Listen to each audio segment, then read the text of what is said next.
are on the Nexus Stones. They've caught tabs. This is them going to the finals. Low there, actually he's going to get hooked into it. There's a slow as well. He goes down. That is an open Nexus now for them to finish off. And it's going to be an El Clasico final here in the Spring split. But look, it's a double kill for Genja. Unlimited gets pounced on. Diamond gets himself a kill in towards it. It's a triple kill. He's going to go towards it. Forgiven goes down into Quadra. Can they get the Penta on Youngbook? One more shot. It's a Penta kill for Genja.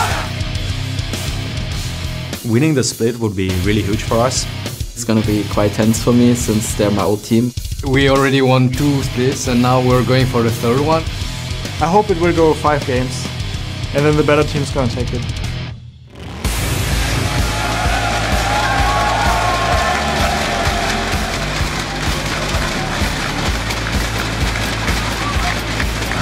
One spot at Svenska. He'd go low there. That's it. He's going to get hooked.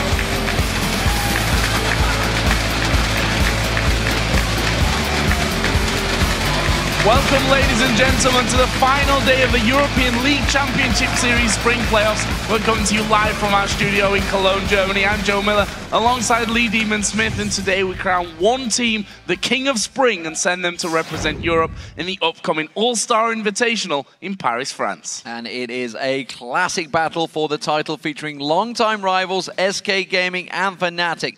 But before the final, Alliance and ROCCAT will put pride on the line as they fight to finish in the top 3. Well, first of all, let's talk about yesterday's action. We had some fantastic games as both semi-finals and the 5th place match went the distance to 3 games in every series. The first matchup featured Fnatic taking on Alliance, and that series was decided by objectives. Yeah, when Alliance got outmaneuvered by Fnatic in the last match, it fell to Froggen. He couldn't quite carry on Frizz, though. Next up, of course, was SK Gaming against ROCCAT, and ROCCAT came out with a very convincing game 1 and looked to sweep the series, but SK came back strong and managed to win 2 in a row. Yeah, ROCCAT absolutely exploded against SK with a clear plan to shut down Svenskeren and make Jesus a non-factor. But when SK adapted their picks and bans and identified ROCCAT's strategies, they were simply unable to use their superior team tactics, and they completely shut down the Polish powerhouse. And we closed out yesterday's games with Gambit facing the Copenhagen Wolves in a battle for 5th. There was a lot on the line for both teams, but after 3 very long games, Gambit came out on top. Yeah, it was a back-and-forth battle that saw the Wolves dominating the first game, but falling behind in the next 2. We even saw Genja pick up the first pentakill of the 2014 LCS in an epic ending to Game 2. The Copenhagen Wolves, well, this loss means that they will be fighting to hold on to their LCS spot in the summer promotion tournament, which is happening next week. Now let's take a look at some of your favorite hashtag LCS big plays from those matches. First up is the man mode dive by Cyanide from Game 1 of Fnatic vs Alliance. Yeah, this came in from Kaz PL. He says that Kazakh God jumps into a 5-man brush. It's like a casual Friday. This was your 3rd most talked about play. Alliance are trying to pull a Fnatic bush and it's been spotted! Cyanide leaps straight in towards it. Froggen tries to get in amongst them with that Defile. He goes down. Everybody now needs to evacuate the area. There's going to Wish. There's the Requiem following it through. There's no damage coming out, though. They haven't even got enough damage to deal with Cyanide, who's just bouncing on towards them. Monsoon blows tab straight into Fnatic, into their jaws, and they pounce on through. Cyanide tanking everyone up for days after doing that. Next, we have one of the many hooks landed by Vander in ROCCAT versus SK's Game 1. This comes from Bird, and he said, when the time comes for LCS big plays, just roll a clip of all the hooks that Vander made in this game. That should do it. This is your 2nd most talked about play. Candy Panda was spotted. Svenskeren did go low there. Actually, he's going to get hooked into it. There's the slow as well. He goes down.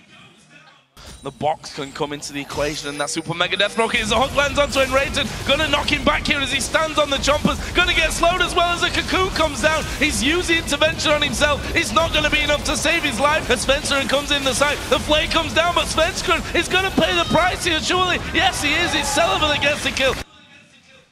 It just shows why SK continued to ban out Thresh against Vander. You cannot let it through. And finally, your most talked about moment was, of course, Genja's game-winning pentakill. And this came from Game 2 of Gambit versus the Copenhagen Wolves. It came in from @GustavoPoo, and he said, 1 man, 1 eyebrow, 5 kills. This was your #1 LCS big play. Baron down to half health. There's the mines being thrown out. Bouncing bombs again. Amazing jump straight into the team. He's taken down so quick though. It's going to be Genja that does the damage. Eddie is taken out of this one. The stun comes out, but look at it, it's a double kill for Genja. Unlimited gets pounced on. Diamond gets himself a kill in towards. It's a triple kill. He's going to go towards it. Forgiven goes down. It's a Quadra. Can they get the Penta on Youngbook? One more shot. It's a Penta kill for Genja. And would you believe Gambit Gaming? First pentakill of the LCS, and just goes to show what happens when Genja buys a last whisper. Absolutely. Finally. And remember, guys, you can send us your favorite plays from the matches by tweeting them to @LOL Esports with the hashtag LCS Big Plays. So let's move on and take a quick look at our games today in the playoff bracket. Our first matchup has Alliance and Roccat as the two defeated teams from yesterday's semi-finals, and they will face each other in the third place match. Yeah, and as the two winning teams from those semi-finals, SK Gaming and Fnatic move into the championship game to compete in a best-of-5 for first place and to represent Europe at the All-Star Invitational in Paris. And remember, you can keep track of your favorite players and teams through stats, VODs of past games, and much more at lolesports.com. That's also where you'll find our schedule of upcoming matches. Yeah, while you're there, tell us who you think will win in each series today. Just submit your picks and we'll check in before the first game in each matchup to see how you voted. And while you're there, also subject your voting. You've already chosen the players who you were thinking going to be making to the All-Stars. We also want to know the two All-Star Challenge teams, of course, the two players to go alongside them. This week, you can submit your votes to pick those two former pros to join those single teams for the Hexacle game that will be happening during All-Stars. Just log on to vote.lolesports.com and pick 2 of the 5 candidates, including our own North American shoutcaster, Jack. Should definitely vote for him. And former European World Champion, Shushe. The 2 who get the most votes will join those All-Star Challenge teams in a 6v6 Hexacle match on the Rift. Yeah, the All-Star event is going to be exciting, that's for sure. But don't forget that our summer promotion tournament begins next Thursday. We will have some great teams competing for a spot in the summer split here in Cologne, of course. And if you'd like to join us here in Cologne, you can get over and buy your tickets. They are available right now, so get them while you still can. And of course, we'd like to hear from you guys, so get on Twitter and tell us which European LCS player had the biggest influence on your own playstyle this split, and why.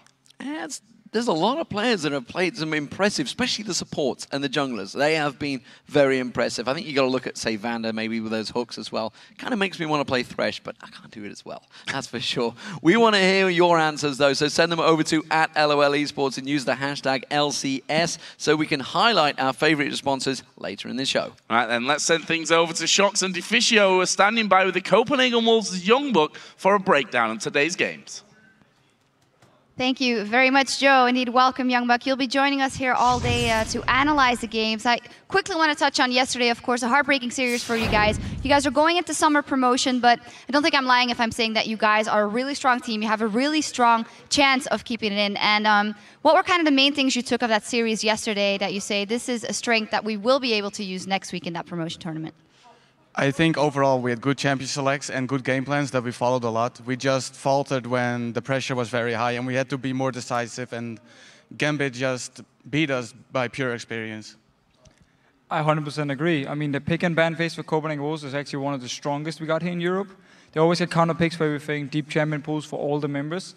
But then when you come into the game, even if they get a good start early game, they often tend to get in this situation where closing out the game is an issue, and they give a lot of time to the other team to farm up, and then they give them the chance to make a comeback. But you guys have a week to practice for that. I'm sure we'll see a great team next week. For now, though, let's focus on the games that we have going on here today. First off, the best of 3 for third place between Roccat and Alliance. What do we make of this matchup? Is there one team that clearly has the edge? Of course, yesterday, Roccat, a very strong start versus SK Gaming, but then kind of dropping the ball, I think, with very good targeted bans by SK.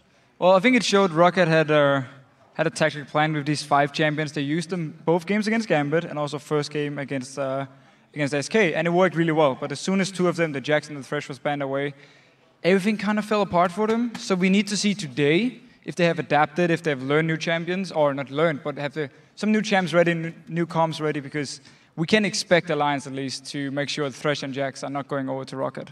Yeah, it actually was in the pre-show, I think, that they said, well, we focused so hard on that game versus Gambit, which is also the same for you guys. You focused so hard on the game for staying in, and you only have one strategy. Do you think in the Roccat versus Alliance game that Roccat will be able to beat them if they come up with new strategies, or is Alliance a stronger team here? I think they are both incredibly skilled and pretty even, and Champion Select is going to be very determining for the outcome of the game. I'm especially looking forward to see them banning Thresh away from Vander because he's just too strong on that champion. Absolutely, also with one of our hashtag LCS big plays, and rightfully so. After that, we'll be going into the final here as Fnatic take on SK Gaming and El Clasico, another classic matchup to decide who will be the #1 at the end of this split. And while both teams just looking incredibly strong, let's start with SK throughout the regular season, very consistent performance, and I immediately think of Svenskeren, for example. Well, yes, Svenskeren is a big deal of the early game for SK, which sometimes can actually backfire. We saw game 1 versus Rocket where they went into his red buff, killed him at level 1, and then continued to just keep him down. And SK Gaming's early game actually just fell apart. They had absolutely nothing to bring. So Fnatic here, if they can manage to shut down Svenskeren early, they might have a very good chance of simply just winning out the early game, and from there on just try and close out the game as fast as possible. Youngmak, what do you think will be the key for either of these teams to bring down the win? I think Fnatic has a slight edge when it comes to individual skill, but SK has N-rated, who's just the mastermind of the game, and he has the best strategies always planned right ahead, and that usually wins games for them. So you're calling it for SK Gaming? I'm actually calling it for Fnatic. Oh.